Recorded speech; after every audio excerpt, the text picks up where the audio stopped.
I'm Nick Wolbios, And I'm Justin Ward. and we're here to show you how to tie a tie. Now, at this time of year, or any time of year, special occasions call for a special wardrobe. Gentlemen, you should wear a tie.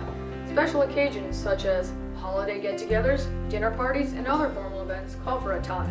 Today we will show you 3 simple knots on how to tie a tie. The Windsor knot, half Windsor knot, and V-knot. So let's begin. Follow this guide and you too can Our push. first knot is called the Windsor knot, and this is how it's done. Taking the larger end of the tie on your left side, taking the smaller end of the tie on your right side, pass the larger end over the smaller end, then taking the larger side, pass it through the V that the 2 parts make, then back underneath the tie, once again over the tie, but do not pull tight because you want to pass the tie through the V once again and down the section that you made. Now pull tight on the tongue, slide up the knot, and you have yourself a Windsor knot. And now we'll show you how to do the half Windsor knot. This knot is more formal than the regular Windsor knot. We'll start by crossing the thin end behind the fat end and crossing the fat end behind the thin end. Then you'll take this end and cross it in front of the thinner end and then bring it up through the hole. This creates a loop that you will then bring the fat end through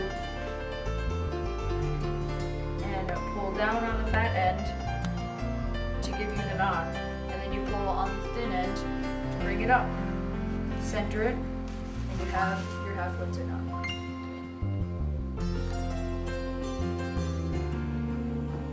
For a formal dinner party, you want to have a formal tie.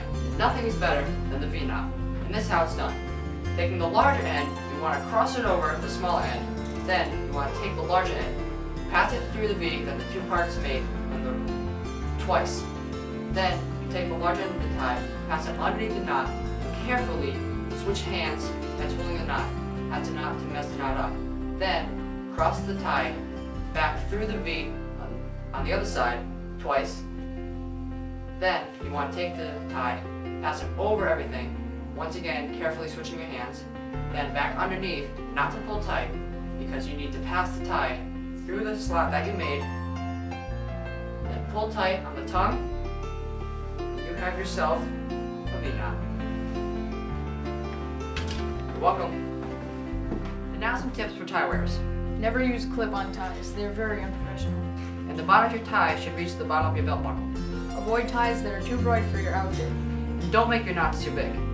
The texture of the tie should match the texture of your suit, so silk ties should go with silk suits. And make sure colors never clash. Follow these tips and you can improve your appearance. We hope you've enjoyed and found this tie guide very useful. Thank you, and good evening.